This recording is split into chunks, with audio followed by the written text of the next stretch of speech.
60 seconds, that was all it took. One single minute, and 3 cocky recruits went from loud laughter to stunned silence, sprawled across the mess hall floor.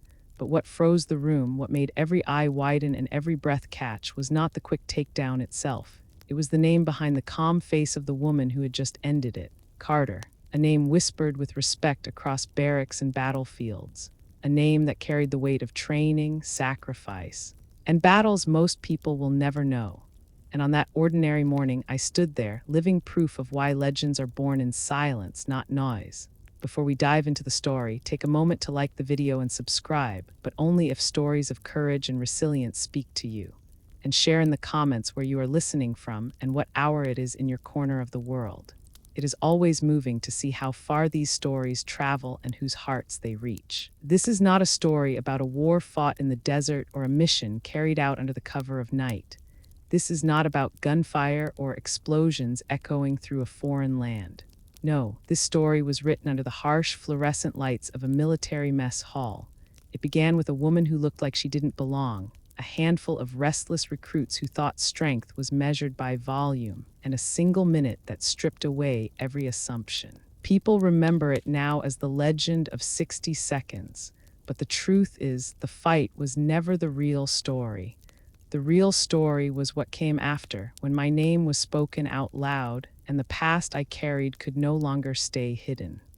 When I walked into the mess hall that morning, I carried myself the way I always had in uniform. Not loudly, not drawing attention, just a quiet presence that slipped into a room without stirring the air. The clatter of trays, the hum of voices, and the scrape of chairs against the floorboards blended into a steady noise, the kind you could almost mistake for comfort. To me, it sounded like routine, and routine had always been a shield. If you can blend into the ordinary, people rarely bother to look deeper. I held my tray steady and chose a table near the edge of the room, one of those half-lit corners where you could see everything but where no one paid much attention. The eggs were lukewarm, the toast a little too crisp, but food was never the point. Silence was. I valued the moments when I could just chew slowly and breathe without anyone asking questions. You learn to treasure the quiet after years of hearing only the crack of rifles or the thump of boots on unforgiving ground. It did not take long for them to notice me. 3 young men in fresh uniforms, their collars still too stiff, their posture caught somewhere between pride and discomfort. Reed, Alvarez, Mitchell. They were boys trying to wear the faces of men. I could see the way they leaned toward each other, the way their laughter rose a little too high. Sharp as glass against the softer background noise, it was not just conversation, it was performance. At first, I ignored them. I had grown accustomed to looks, to whispers, to the sharp edge of judgment that comes when someone thinks you do not belong. Women in the military learn to carry that weight quietly. We build walls around our dignity, walls no one can break without our permission. But there was something in their eyes, the quick darting glance toward me. The smirk that tugged at one corner of Reed's mouth, that told me I was about to be cast into their little play. Mitchell was the first to mutter loud enough for half the room to hear. His words were not clever, not even particularly cruel. They were lazy taunts, the kind of comments made by someone who thought numbers gave him authority. Alvarez laughed. Reed shook his head like he was above it, but leaned in all the same. Their voices pressed against me like gnats. Irritating but familiar. I kept eating, one bite at a time, refusing to offer them the satisfaction of acknowledgement. It is a strange thing how silence unsettles those who thrive on noise. The more I ignored them, the louder they became. The room noticed, as rooms always do when tension coils in the corner. Some soldiers glanced over their trays, some chuckled as if this was harmless fun, and most simply turned back to their meals, preferring the safety of indifference. Indifference can be a soldier's refuge. It can also be the sharpest kind of betrayal. I sat still, watching the reflections in the stainless steel of my fork, listening to the rhythm of their voices without lifting my head. Years of training had taught me that attention is a weapon. Whoever commands it wins. I would not give them mine. My breathing slowed, my body relaxed, and I let the moment stretch. They thought I was shrinking, but I was gathering. That is the thing about silence. To the untrained, it looks like weakness. To those who know, it is preparation. Mitchell rose from his seat eventually, his bravado spilling over into action. His boots clapped against the tile floor as he approached my table, Alvarez close behind, Reed following with that smug curiosity of someone who wants to watch but not commit. I did not flinch. My hand stayed on my tray. I lifted my coffee, sipped, and set it back down as if the world around me had not shifted. He leaned in, close enough that I could smell the sharp tang of his aftershave. His words dripped with mockery. He wanted me to stand, to react, to give him a show in front of his peers. I looked past him, past all of them, into the stillness I had learned to carry like armor. The mess hall hushed just slightly. Chairs scraped as a few soldiers leaned back to get a better view. It is easy to say that people should intervene, that someone should step in when cruelty crosses the line. But the truth is, in those moments, most people hope the storm will pass without them. They fold back into their meals, convince themselves it is not their fight, and maybe it is not, until one day it is. That day it was mine. As Mitchell hovered over me, waiting for a reaction, I felt the old weight settle into my chest. Not fear, never fear, it was memory. The weight of every insult, every doubting glance, every time someone assumed I was less because I was a woman in a uniform. And beneath that weight burned the quiet, steady flame of knowing better, of knowing exactly who I was and what I was capable of. Still, I stayed seated. My calm was not an act, it was conviction. Let them sneer, let them laugh. The story was already writing itself, and none of them yet understood the ending. Somewhere deep inside, I could hear the old voices of instructors who had drilled into me the power of control. The first strike is not with the body, it is with the mind. Let your opponent reveal himself. Let arrogance open the door, then step through. The mess hall seemed to breathe with me, slow, waiting. If you are listening now, know this. Moments like these are not grand battles. They are not medals or ceremonies. They are the small wars fought in corners, in cafeterias, in the spaces where respect is tested. And often they matter more than the fights waged with rifles, because they decide what kind of warriors we are when no one is watching but each other. I lifted my eyes at last, meeting Mitchell's smirk with a gaze so steady he faltered half a step. Not much, just enough. Enough for me to see that beneath the bravado. He was still a boy in uniform, still learning that strength has nothing to do with volume. And I whispered, just loud enough for him to hear, steady as steel, "You should sit back down." He did not. Of course he did not. Boys like him rarely do. Mitchell leaned closer, and his shadow fell across my tray. He tapped the edge of the table with his knuckles like he owned the space, like my breakfast was his stage. Alvarez stood just behind him, rocking on his heels with the eager energy of someone who wanted to laugh before the punchline. Reed lingered a step back, arms crossed, his grin sharp and watchful. He wanted to look above it all, but he wanted the show just as much. I knew their type. Every generation has them. The ones who mistake uniform for entitlement, who measure themselves by how loudly they can belittle the next person. They have not yet learned that the strongest warriors are often the quiet ones, the ones who never need to perform. It is a lesson every soldier meets eventually, and the manner of that meeting decides the kind of man he will become. I let them have their moment. I let Mitchell laugh in my face and Alvarez echo it. I let Reed shake his head and whisper something sharp enough to make them all chuckle again. Every second of their noise filled the room, and I sat still as a stone in the middle of it. The other soldiers tried to hide their attention. A fork paused halfway to a mouth. A glance slid across the room and quickly returned to a plate. Indifference wrapped itself around them like a cloak. No one wanted to be caught staring. But the tension swelled, heavy enough to bend the air. They could all feel the storm rising, even if they did not yet know the shape of it. Mitchell reached toward my shoulder then, slow and mocking, like he expected me to flinch. I did not move. His fingers hovered, inches away, and I felt my body shift into the quiet awareness I had carried for years. Every muscle loose, every breath measured, every sense sharpened.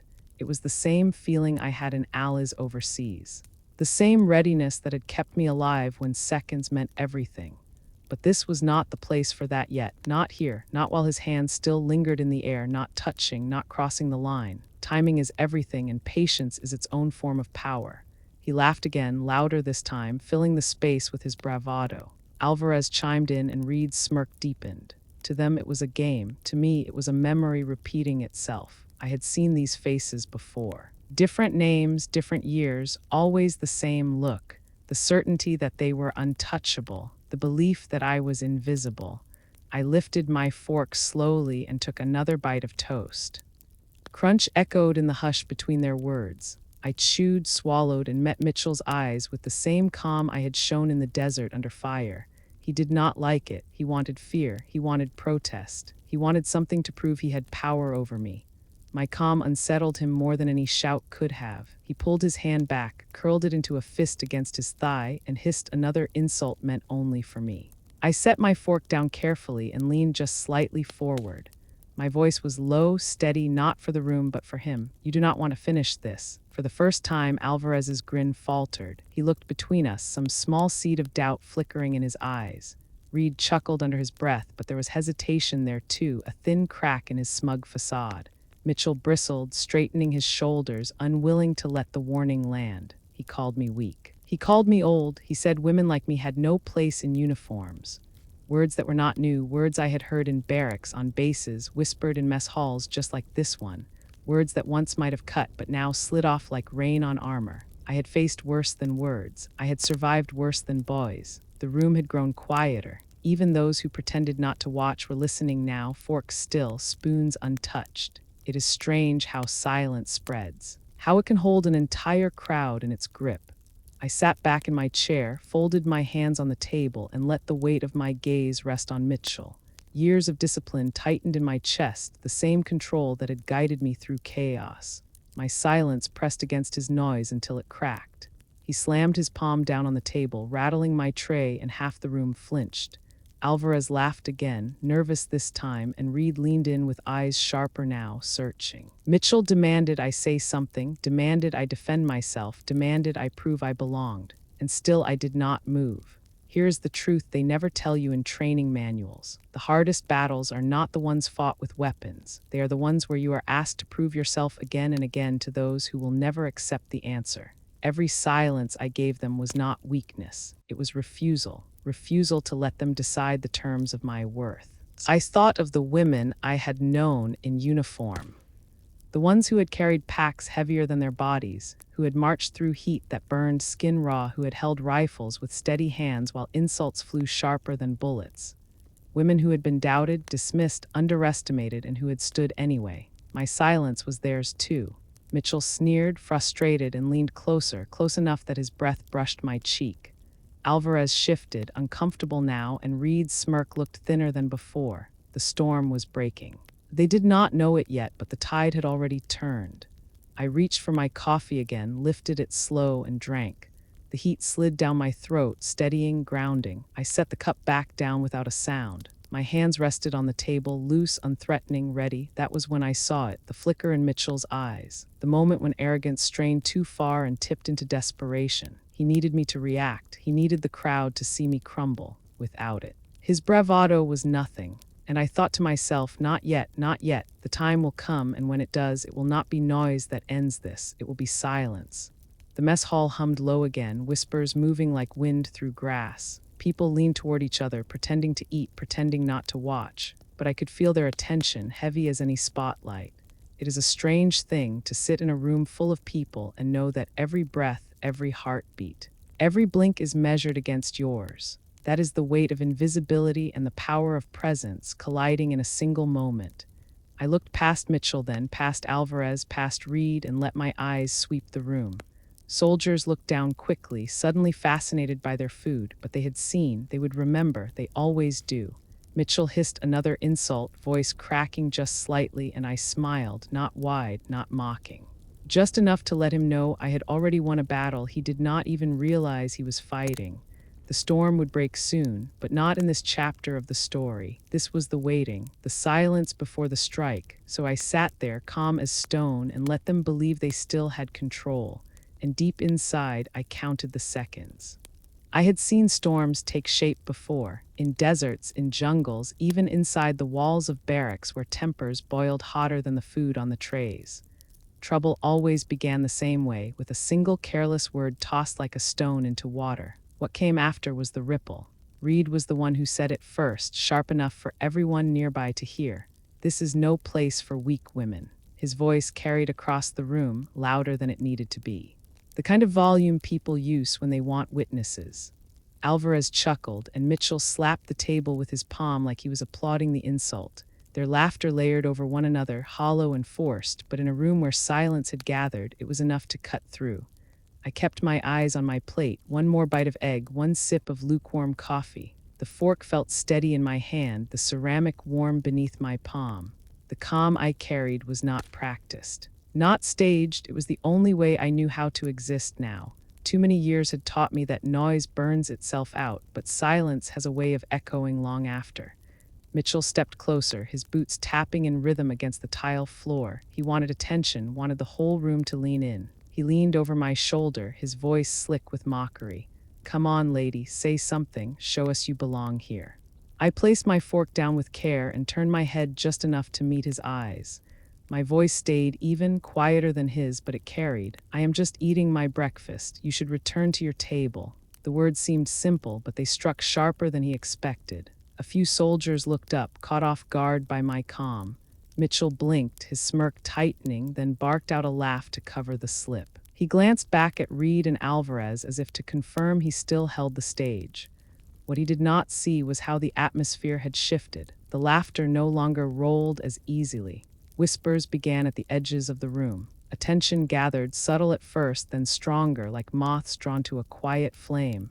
Mitchell straightened, puffing his chest, trying to reclaim the power. He sneered again, louder this time. "You think you can just sit here like you belong? You are nothing but a clerk in a uniform." I felt the words strike, but not as he meant them. They pulled at old scars, memories of times when my worth was measured not by my service, not by my training, but by the assumption that my gender set limits on me. I let the sting pass through and settle into steel. Alvarez added his voice then, muttering about how I should be careful, how someone like me would never last in real combat. Reed grinned, tilting his head, his words dripping with that false wisdom of youth. "Weak links break first, always do." I lifted my coffee and took another sip, letting their words fall flat against the silence I held. The sip was small, deliberate, and when I set the cup back down, I felt the room's attention tighten like a rope. Mitchell could not stand it. He needed the fight. Without it, his bravado meant nothing. He stepped in closer, shoulder looming over me, his hand rising as if to grab me to prove to everyone watching that he could command my space. That was the moment the hush became heavy. Chairs stilled, forks froze, the air pressed down with a weight thicker than sandbags. I had felt that kind of silence before in doorways before raids. In the second before orders were shouted, in the instant when the world balanced on the edge of violence. The body remembers those moments long after the battles fade. Mine did, every nerve sharp, every breath slow, every muscle waiting. His fingers reached careless, certain he had already won. He thought I would flinch, thought I would pull back, thought I would prove him right in front of the crowd. I stayed seated, I stayed calm, and inside I counted 1, 2, 3. I knew exactly how quickly 60 seconds could change everything. This was not the fight yet, but the fire had been lit. And as I sat there with his hand hovering close to my shoulder, I thought of all the women who had sat just like this before me, silent under taunts, carrying the weight of history on their backs. This was for them too. If you are listening now, know this. Respect is never given freely in places like these. It is taken, earned, and defended. Sometimes the smallest rooms become the fiercest battlefields. The mess hall held its breath, and the second hand on the clock seemed to hesitate. His hand hovered closer, the shadow of his fingers brushing against my shoulder without quite landing. That half-inch between touch and restraint felt like a canyon. I sat still, eyes on the black surface of my coffee, though every nerve in my body pulsed alive. The room leaned in, silent now, every soldier caught between wanting to look and fearing to be seen looking. Mitchell smirked as if he had already won. He wanted to show dominance, to stake a claim in front of his peers. Alvarez stood behind him, grinning, but his eyes darted side to side as if he knew the line was closer than his friend realized. Reed stayed back, arms folded, enjoying the drama but unwilling to put his skin in it. That told me everything about him. Leaders stepped forward. Reed was a spectator. I could feel the quiet pressing down like sand in an hourglass. Time stretched thin. In that suspended moment, I remembered other hands that had hovered, other threats that had loomed. A checkpoint overseas where an armed man raised his weapon and hesitated. a drunken sergeant on a base far from home who leaned too close until a commander appeared. The weight of choices in those pauses had taught me the same truth. The smallest actions could ripple into storms.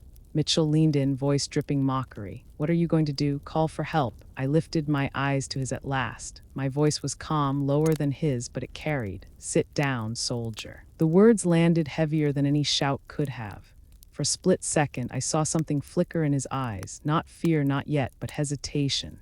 The kind that grows when a man realizes the script is not going as planned. He masked it quickly, laughed too loud, slapped Alvarez on the chest, but the crack was there. Alvarez tried to cover it with his own taunt. "Maybe she thinks she is tough. Maybe she thinks we will back down because she is older." Older, the word rolled over me. And I almost smiled. They thought the lines on my face, the calm in my posture, the way I kept my uniform plain meant weakness. They had no idea what those years carried, what they had built inside me. Mitchell puffed himself back up, unwilling to lose the crowd. He jabbed a finger at my tray. "You don't belong here. Women like you should be behind desks, not in uniform." The silence after his words was different now, not supportive, uneasy. Soldiers at nearby tables exchanged glances. Some frowned. A few looked at me, then away quickly. Respect was shifting, subtle but real. I sipped my coffee again, slow and deliberate, and placed the cup back on the tray without a sound. Then I said it clearly, steady enough for anyone listening to hear. "I am here to eat my breakfast. That is all. Return to your table." The firmness in my tone cut sharper than any insult. Reed chuckled under his breath, but it sounded forced. Alvarez shifted on his feet. Mitchell flushed, anger rising where arrogance had been. He needed to save face. He leaned in again, his hand finally landing on my shoulder, heavy and careless. The touch was the match on dry grass. The mess hall inhaled all at once, the sound of 100 lungs catching. Forks froze. A spoon clattered onto a tray, and no one moved to pick it up. Time fractured. I did not move yet, not then. My body registered the weight of his palm. My mind cataloged every detail of his stance, the angle of Alvarez behind him. Reed standing to the left. Years of training lit up in me like a map. Distance, balance, timing, every variable written in the air. But this was not the second to strike. Not yet. My silence tightened, my stillness heavier than before. Mitchell mistook it for submission.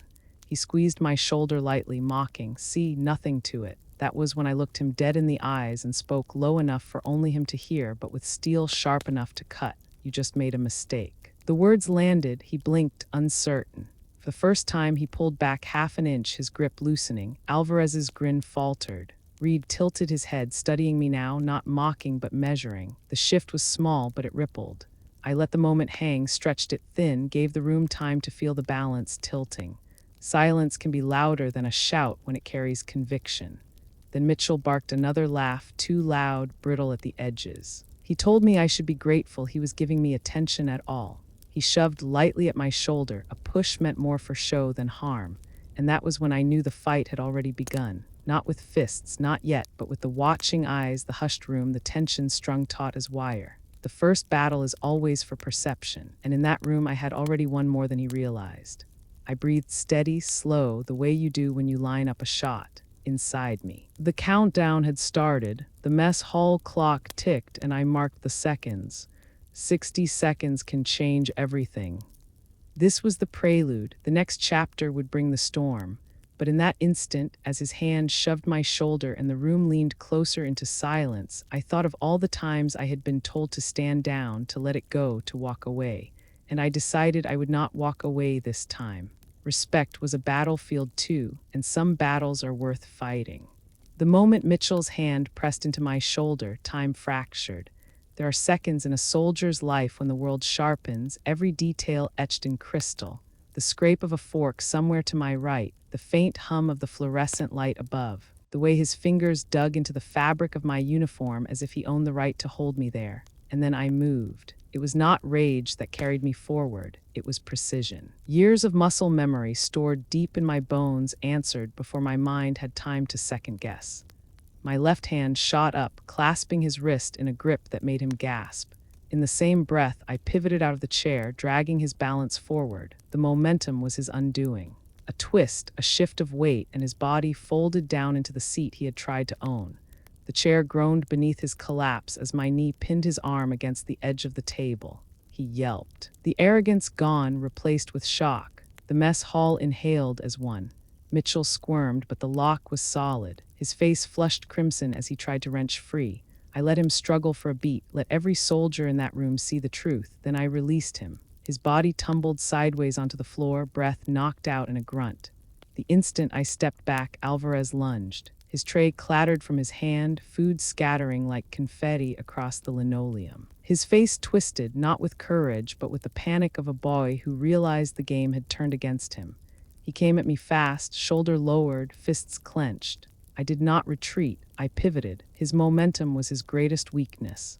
One sharp sweep of my leg hooked his ankle, and his body spun sideways. The mess hall filled with the crash of a metal tray stand as Alvarez landed flat on his back. Mashed potatoes and coffee sprayed into the air, raining down on the stunned recruits at the next table. A chorus of gasps rose. Chairs scraped against the floor. Some soldiers half rose to intervene, but none stepped forward. By then Reed was moving, louder and meaner than the rest. His voice broke the silence with a growl, and he charged straight at me, a fist cocked high. Unlike the other two, he came with full weight, fury driving him like a hammer. But fury has no balance. I sidestepped, angled my shoulder, and caught his arm just as it swung past. His body lurched forward, overextended, and I used that force the way I had been taught 1,000 times. My hips turned, my grip tightened, and Reed's bulk lifted clear off his feet.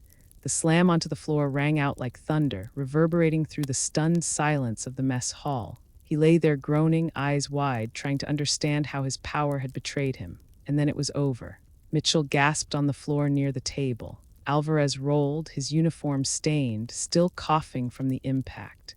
Reed pressed one palm to the linoleum, trying to lift himself, but too dazed to rise. 60 seconds, that was all it had taken. The mess hall, a place usually buzzing with noise and chatter, now lay frozen in stunned quiet. Forks hovered above plates. Coffee cups paused halfway to lips. The only sounds were the groans of the 3 young men who had thought me prey. Eyes turned toward me, some wide with shock, some alight with awe, others flickered with something harder to name. A respect born from the kind of power that cannot be argued. I straightened, adjusted the sleeve of my uniform, and reclaimed my tray from the table. My heart beat steady. My breath did not race. To me, it had been one more exercise, one more controlled response. To them, it was unthinkable. The quiet pressed in until it felt like the air itself was holding its breath. It was not the throws, not the precision, not even the speed that silenced them. It was the shift in the room's balance. In less than a minute, 3 loud voices had been reduced to groans, and one woman they had mocked now stood untouched, unflinching. Someone whispered my name. It slipped across the mess hall like a secret carried on the wind. Carter, heads turned. The syllables spread, murmured from one soldier to the next until the quiet broke into a current of recognition. Carter, and I knew then the true fight had only just begun. The silence after impact was heavier than the noise that came before it. 3 bodies shifted weakly on the floor, their pride scattered like the trays and food littering the ground. The mess hall's fluorescent lights hummed above, filling the void where taunts had once lived. I stood alone in that stillness, not triumphant, not ashamed, simply steady. Years of training had taught me that sometimes the greatest weapon was composure. If you give chaos no purchase, it cannot claim you. Mitchell groaned first, rolling to his side. His face was pale, mouth twisted between pain and disbelief. Alvarez sat up next, brushing gravy off his chest with a shaking hand, eyes darting around as though searching for someone to laugh and tell him it was a prank. Reed stayed down longest, one knee pressed into the floor, teeth bared as if humiliation hurt worse than the fall itself. Around us, the soldiers who had watched it all unfold began to breathe again. Someone coughed too loud in the fragile quiet. A chair screeched as it was pulled back. Then whispers started, small threads weaving through the room until they tangled into a chorus. Carter, did you see? She dropped them like rookies. That was Carter. I heard my name carried from table to table, soldiers who had never spoken to me suddenly speaking of me as though I were myth. Their eyes searched my face, my posture, my hands, as though looking for proof that the whispered stories from years before could live in a woman eating oatmeal under humming lights. For a heartbeat, I wished the ground would open and take me, not because I regretted the fight, but because anonymity had been my armor. I had built a quiet life after the service, a life where my name did not precede me into every room. But now the whispers had cracked it wide open. Mitchell staggered to his feet, rage and embarrassment burning on his face. "She blindsided me," he spat, his voice higher than usual, desperate to claw back dignity. I wasn't ready. Laughter broke out, sharp and cruel, not at me but at him. Soldiers shook their heads, smirks curling their lips. The youngest in the room, barely out of boot, nudged each other and muttered that excuses never sound smaller than when spoken by a man sprawled in mashed potatoes. Alvarez tried to stand, slipping on spilled gravy before catching himself on a He kept his eyes down. Reed rose last, slow and deliberate, every muscle in his jaw flexing as he swallowed humiliation. His glare found me, but it lacked the fire of before. It was a look of someone who had glimpsed a truth he wasn't ready to admit, that strength doesn't always look like him, and still the whispers built. "Is it really her?" one soldier hissed near the coffee line. "I heard she trained special operations before half of us even enlisted. They said she once taught close quarters drills to rangers." "No, it's more than that. She's the one who." Their voices tangled with half-truths and rumors, legends that had sprouted from seeds I had long ago buried. Then came the sharp sound of boots against tile, not hurried but firm, deliberate, every head turned. A tall figure cut through the rows of tables, his posture unmistakable. The officer of the day, Lieutenant Harlow, had entered the room.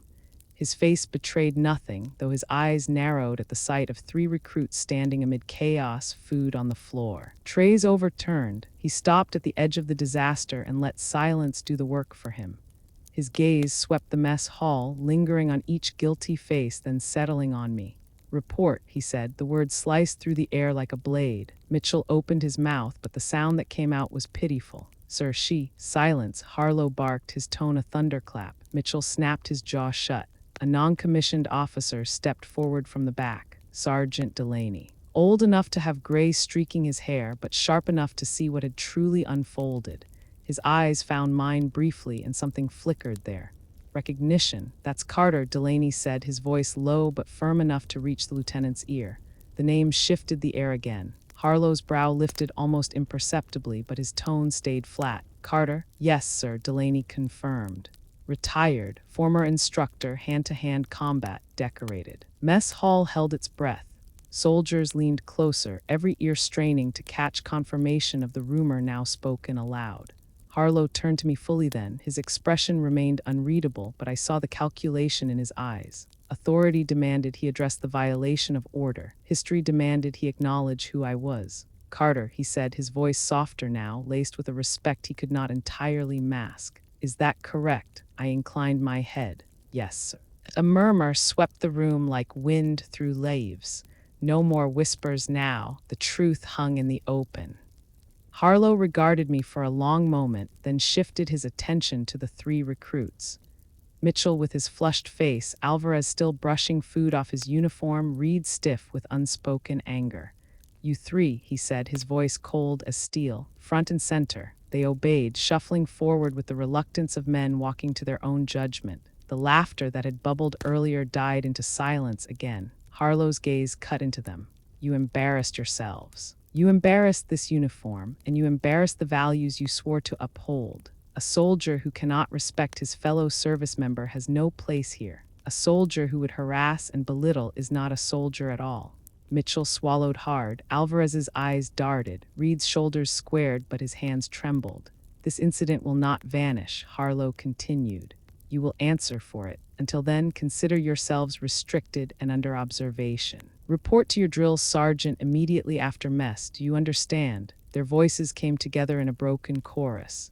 "Yes, sir." Harlow gave a curt nod, then he looked back at me. For a moment, the weight of his gaze softened. "Thank you, Carter," he said simply. "Not for the takedown, but for the lesson." I said nothing. Words were unnecessary. As the lieutenant turned and strode from the hall, Delaney caught my eye once more. There was a half-smile there, not mocking, not patronizing, the smile of a man who had seen battle and knew what kind of strength it takes to stay silent until silence is no longer an option.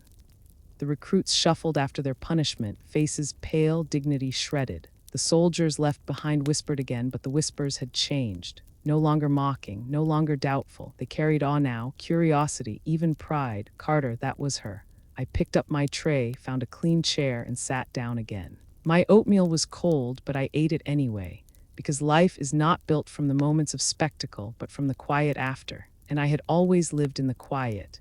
Still, as I raised my spoon, I could feel the shift in the air. My cover, my anonymity was gone. The legend they remembered had walked back into their world, not because I wanted it, but because three foolish boys thought silence meant weakness. They would not forget, not now, not ever. And perhaps that was its own kind of justice. The clatter of trays still echoed faintly in the back of my mind, though the mess hall itself had gone quiet. 3 recruits had limped away under the weight of reprimand, their pride left behind in puddles of spilled gravy, but I remained. I adjusted the hem of my jacket, smoothed the creases in my sleeve, and sat back down with the same plate I had carried in. My food was cold now, but it did not matter. What mattered was that my breathing was steady, my pulse even. I could feel the stares, the unspoken questions pressing in on me from every side. Soldiers who had ignored me moments earlier now regarded me as though I had stepped out of a ghost story. Their eyes slid over me cautiously, some with awe, others with suspicion. A murmur cut through the hush. "Who is she?" a young private whispered. "She can't be just logistics," another replied. "No one moves like that," came a third voice, softer, tinged with unease. I focused on my oatmeal, spoon in hand, not offering them the satisfaction of answers.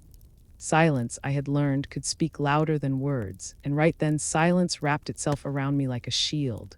The longer I sat there, calm and composed, the more the tension grew. Soldiers shifted in their seats, torn between curiosity and respect.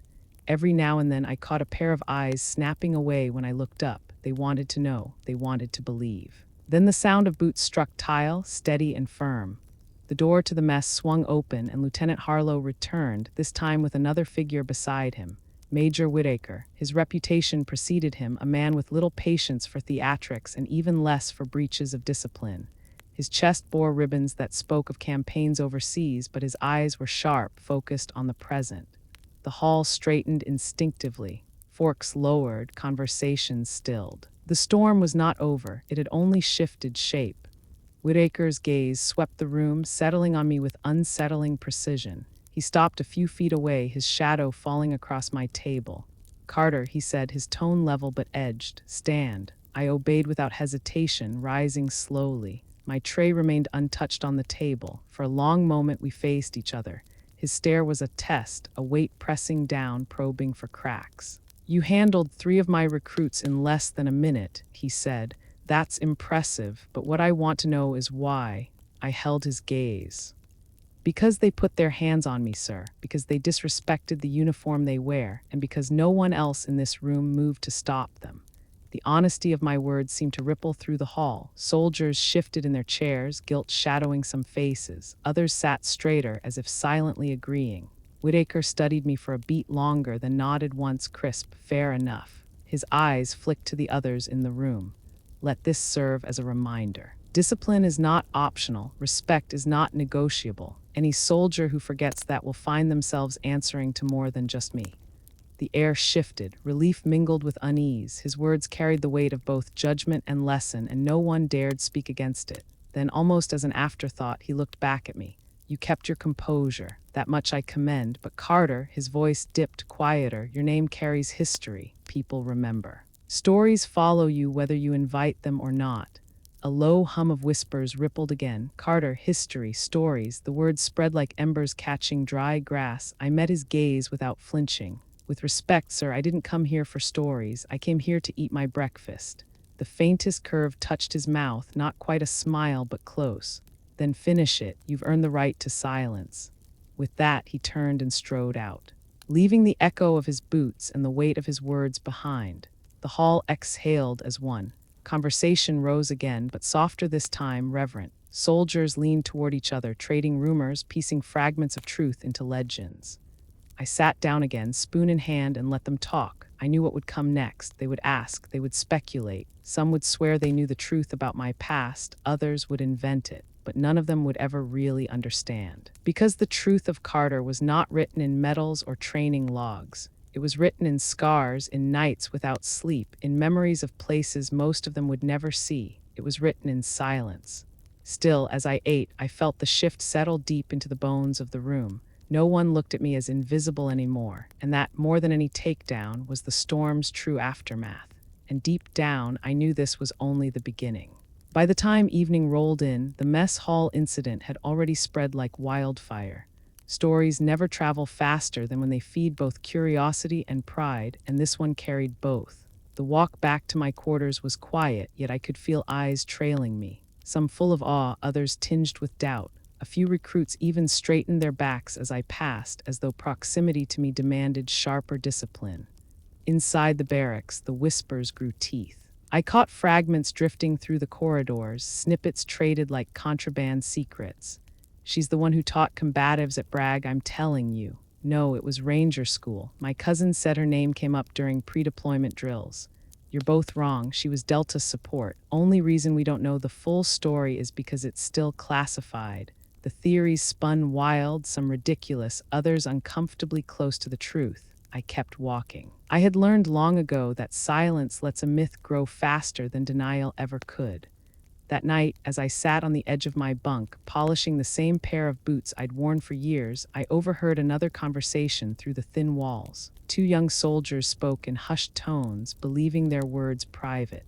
"Reed swears she broke his rib. Alvarez says his shoulder still aches. Mitchell's been sulking all day. They thought they'd humiliate her. But she flipped the whole script in a minute."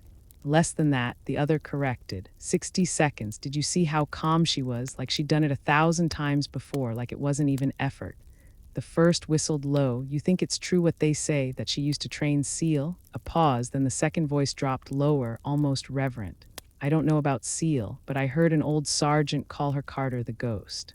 Said she could disappear into a room full of men and reappear only when she chose to. Said you never wanted to be on the wrong end of her demonstration." I sat there, cloth in hand, boots shining under the dim light, and felt a ghost of a smile curve my lips. Carter the Ghost, that nickname had followed me once, whispered half in fear, half in respect. I had not heard it in years. To hear it now, reborn in the mouths of soldiers who had never served beside me, reminded me how stories take on lives of their own. The next morning, when I entered the training yard for routine inspection, conversations stuttered and fell silent. Soldiers who had once overlooked me now stepped aside instinctively, creating a path. It wasn't hostility. It was something closer to reverence, the kind born from uncertainty. They didn't know exactly who I had been, but they knew enough to tread carefully. And then came Delaney. He approached me as I watched a squad drill through their formations, his gait steady, his expression carrying a trace of nostalgia. "You know," he said quietly, "I saw you once, years ago. Fort Benning, close quarters demo for the new Ranger Cotter. You took down 3 men twice your size before they knew what hit them." I turned to face him, studying the lines etched into his face. "That was a long time ago. Not long enough for me to forget," he replied, his voice lowered. "They need people like you again. These kids, they've forgotten what real discipline looks like. Yesterday reminded them." I said nothing. There was no point in feeding his words. But the flicker of respect in his eyes told me the silence spoke enough. Later that day, I passed Reed in the hallway. His arm was bandaged, his pride still raw. For a moment, I thought he might spit another insult, but instead he stopped, stiffened, and muttered, "Ma'am." Not much, but enough to tell me the storm had left its mark. By the third day, the whispers had grown into stories retold in detail, each more embellished than the last. Some claimed I had once led an elite training program overseas. Others swore I had fought hand-to-hand in classified missions. A few insisted I had retired only because the military could not afford to lose me to an accident. In the evenings, as the sun dipped behind the barracks and the air cooled, clusters of soldiers would gather and talk. I caught sight of their faces lit with a strange mix of awe and fear. They didn't look at me like a fellow veteran anymore. They looked at me like a legend made flesh. And though part of me wanted to push it all away, to retreat back into the quiet life I had built, another part recognized something important. Legends inspire. Legends remind people of what is possible. Still, it weighed heavy, because with legend comes expectation, and I was just a woman who wanted to eat her breakfast in peace. That night, as I lay in the dark, the barracks humming with faint snores and rustling sheets, I thought of the recruits who had stood over me in the mess hall. How quickly cruelty turns to silence when truth strikes back. And I thought of the young soldiers who now looked at me with wide eyes, desperate for stories of strength in a world that often demanded more of them than they thought they had to give. The storm had passed, but its echo lingered, and deep down I knew the silence that followed was not really silence at all. It was the sound of change, the kind that begins in whispers and grows into something louder, something lasting. The name Carter had returned, and this time it would not fade quietly. The following morning, the air in the mess hall was electric. Soldiers whispered before I even stepped inside. The clink of silverware and the scrape of chairs felt sharper, louder, as though the room itself had been waiting for me. My tray in hand, I walked the same line I had the day before, calm, unhurried, every step measured. But the silence came sooner this time. Forks stilled, conversations died. All eyes tracked me as I crossed to an empty table. I sat, straightened my jacket, and took my first spoonful of oatmeal as if nothing had changed. The door swung open behind me. Boots struck the tile, steady and commanding. Lieutenant Harlow entered again, but he was not alone. At his side was a master sergeant I recognized instantly. Decades of service showed in the lines of his face and the rigid set of his shoulders. His name was Parker. He had once been my shadow on training fields, calling cadence while I demonstrated takedowns in the red dust of Fort Bragg. Harlow's voice carried through the silence. "Carter, on your feet." I set my spoon down and rose, calm, composed, but my chest tightened as Parker's eyes locked on mine. Recognition flickered, then widened into something deeper. "I know her," he said suddenly, loud enough for the entire hall to hear. His voice cracked with a kind of reverence I had not expected. "That's Carter. Close quarters instructor, the one they called Ghost. She survived Fallujah when no one else walked out." The room erupted, gasps, murmurs. Shock rippled like a wave through every table. Soldiers who had laughed days earlier now stared with wide eyes, their expressions a blend of disbelief and awe. The three recruits, Reed, Alvarez, and Mitchell, sat stone still at the edge of the hall, faces pale, their arrogance stripped bare. Fallujah, that word hung heavier than any fist. Every soldier in the room knew what it meant. Blood-soaked streets, ambushes in alleys, the kind of firefights that scarred survivors forever. And to hear that a woman they had mocked at breakfast had lived through that, the legend wrote itself. Harlow let the noise swell for a moment before cutting it down with a barked order. Silence. The hall froze. Three recruits thought they could test a fellow soldier. They disrespected her. They disrespected the uniform. And in less than a minute, they learned the cost of their arrogance. His voice was sharp, precise, each word striking like a gavel.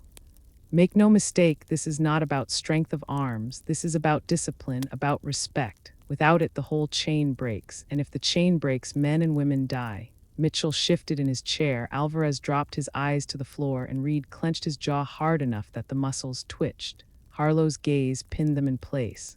"Consider yourselves marked. You will carry this as a lesson, and so will everyone else in this hall. This is your reminder that the uniform you wear demands more than bravado. It demands honor."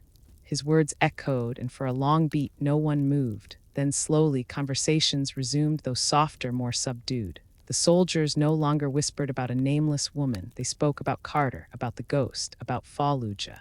I remained standing, calm under the weight of 100 eyes. When Harlow's gaze returned to me, I spoke only once, my voice steady. Quiet enough that the silence amplified it. "They will learn quickly, sir. Respect is a skill like any other. Some have to be taught the hard way." The corner of Parker's mouth lifted, a ghost of a smile tugging at his scarred features. Around the room, heads nodded in agreement. Even those who had doubted me now leaned into the truth of my words. I sat down again, tray before me, spoon in hand. The room pulsed with energy, not mocking this time, but reverent. As though every soldier had realized they had witnessed something larger than a scuffle in a mess hall, and in their eyes I saw the shift. They no longer looked at me as invisible. They looked at me as a reminder that strength wears many faces, that legends sometimes sit quietly with cold oatmeal, waiting for the world to remember their names. As the last echoes of the lieutenant's voice faded, I felt the weight of the room settle on my shoulders. It was not the weight of shame, nor even of pride. It was heavier than either. It was the weight of memory, of years that had carved scars into my body and silence into my bones. Being recognized was never my intention. For months, I had slipped quietly through the routines of base life, content to be another shadow in a sea of uniforms. I wanted the comfort of routine without the burden of expectation. Yet with one name spoken aloud, the past had been pulled into the present, and there was no way to tuck it back into silence. Across the hall, Reed stared down at the table, his jaw locked. His pride had been broken in front of everyone, but I could see his shame battling his stubbornness. Mitchell shifted uneasily in his chair, arms folded across his chest as if the posture could shield him from the humiliation. Alvarez rubbed his shoulder, his face pale, eyes darting from me to the lieutenant, searching for escape. Their humiliation was not my victory, it was the lesson. They had chosen bravado over respect, and the price had been steep, not because I wanted it so, but because the uniform demanded it. I knew what they were feeling, the sting of being corrected publicly, the burn of eyes watching your mistakes. I had felt it myself in younger years. When seasoned sergeants had stripped me of arrogance with a single look, it is how the army teaches. Not always gentle, but always deliberate. You learn or you do not last. The mess hall slowly came back to life. Trays clattered, voices rose again, though the atmosphere had shifted. It no longer hummed with idle chatter, it pulsed with reverence. Every word spoken now carried the echo of what they had seen. I lowered myself back into my seat and lifted my spoon once more. The oatmeal was cold now, congealed, tasteless, but I ate anyway. I ate because discipline is not about when the world watches. It is about what you choose when no one does. Even in that silence, I kept my rhythm steady. Spoon, chew, swallow. The soldiers watched, not all at once, not all openly, but enough. Their eyes flickered, stealing glances like they might draw strength from proximity. I let them. Sometimes example is more powerful than explanation. The lieutenant dismissed the recruits with sharp words and sharper glares. Reed, Alvarez, and Mitchell slunk out of the hall, their uniforms disheveled, their heads bowed. It was not their bruises that hurt most, it was the knowledge that they had become the parable, the cautionary tale whispered in barracks long after lights out. When the room had thinned, Parker came to me. His hair was silver now, his gait slower, but his eyes carried the same weight as when he'd called cadence under desert suns. "You did not need to prove anything," he said softly. "I didn't," I replied. "They proved it for me." He chuckled, low and bitter. Still the same Carter. Precise, unforgiving when the lesson requires it. His gaze grew distant. "Fallujah never left you, did it?" The name curled in my chest like smoke. I shook my head. "It never leaves anyone." He nodded, then placed a hand on my shoulder. "They will tell this story for years. Be ready for that." When he left, I sat a while longer, the hall nearly empty. My tray was clean, but my thoughts were tangled. I thought of those boys, Mitchell, Alvarez, Reed. They would recover. They would nurse bruises on their bodies and their egos. And maybe, if they were wise, they would grow. The army has a way of breaking men down to build them stronger. What they had endured was nothing compared to what awaited them beyond these walls. If they carried the lesson, they might yet survive the crucible ahead. And if they did not, well, the battlefield has no patience for arrogance. When I returned to my quarters, the barracks still buzzed. Soldiers leaned in corners. Their voices hushed but urgent. Some stood straighter when I passed. Others fell silent mid-sentence, their eyes widening before darting away. I kept walking. Respect is never claimed by asking for it. It is carried in silence, in steadiness, in showing that power needs no performance. That night, alone in the dim light of my bunk, I allowed the memories to creep in. Faces I had lost in Fallujah, voices that had shouted warnings in the chaos. The sting of dust and blood in my eyes, the ringing in my ears that had never fully left. Survival was not a gift, it was a debt. Every breath since had been a payment. And yet here I was, called upon again, not by choice but by necessity, to remind a new generation what respect means. To remind them that this uniform carries weight greater than their pride. Maybe that was my role now, not soldier, not ghost, not even legend, teacher, quiet guardian of lessons too costly to be forgotten. The next morning, Reed passed me in the corridor. His posture was straighter, salute sharper. His eyes, though still shadowed with shame, held something new, not fear, not anger, respect. Alvarez followed suit, offering a quiet nod without words. Even Mitchell, bruised and stubborn as he was, offered the barest acknowledgement. It was enough, because respect is not born in grand speeches or medals pinned to chests. It is born in silence, in the moments after arrogance falls and truth stands unshaken. That day, as I walked the length of the training field, the air was different. Soldiers called cadence with more fire. Movements were sharper, voices stronger. The mess hall incident had bled into every drill, every repetition, every detail of their routine. They were carrying the lesson, and for the first time in years, I felt something stir in my chest, not pride, not relief, something quieter, purpose. Because maybe legends are not about the stories told. Maybe legends are about the lessons left behind. And in that moment, I knew the 60 seconds in the mess hall would echo far longer than any battle I had survived. When I left the mess hall that day, the air outside felt sharper against my skin. The sun had climbed high, casting long shadows across the yard, and I could still feel the weight of 100 eyes at my back, some filled with shame, some with respect, some with the uneasy awe that comes when a story is born in front of you. I did not linger. I had never needed the applause of crowds. I simply walked step after steady step, letting the silence behind me speak louder than anything I could have said. By evening, the whispers had already hardened into a legend. Carter, 60 seconds, 3 recruits down, a storm that began with laughter and ended in silence. Soldiers repeated it in the barracks, in the yard, even in the line at the commissary. The details shifted with each retelling, but the heart of it stayed the same. 1 minute had become a mirror, showing every soldier who watched that strength is never about the size of your frame, the pitch of your voice, or the swagger in your walk. For some, it was just a scuffle in a cafeteria. Chairs knocked over, trays spilled, a reprimand from a superior officer, nothing more. But for those who were there, for those who felt the air go still when my name was spoken aloud, it became something larger, a lesson carved into memory. A reminder that the uniform we wear does not shield us from arrogance, but it demands that we rise above it. I have spent years carrying ghosts of places no one should have to remember. Streets painted in fire, names etched in stone, the weight of brothers and sisters who never came home. Survival taught me that power rarely needs to be loud. It needs to be steady. It needs to endure. And sometimes it needs only 60 seconds to reveal itself for what it truly is. That day was never about proving myself. I had nothing left to prove. It was about showing those young men and every soldier who witnessed it that respect is not optional. It is the foundation. Without it, the chain of trust snaps, and when that chain snaps in battle, people die. As I lay down that night, the barracks finally quiet, I thought about the faces around me, the arrogant ones who had been humbled, the silent ones who had been reminded, and the many who would carry the story forward. Maybe they would not remember every detail years from now, but they would remember the feeling, the silence after the storm, the name spoken like a warning and a promise. Carter, 60 seconds, that was enough. Because the truth is simple, never underestimate a person by what you see on the surface. Strength does not always announce itself. Sometimes it waits, sometimes it hides. But when the moment demands it, true strength does not falter, it rises. And when it rises, it leaves no doubt. So let the story spread. Let it travel through bases and training yards, through whispers and retellings, not because it glorifies me, but because it carries a reminder worth keeping close. That courage and resilience come in many forms. That leadership is not born of pride, but of character. And that respect is not given freely, it is earned, and once earned, it cannot be taken away.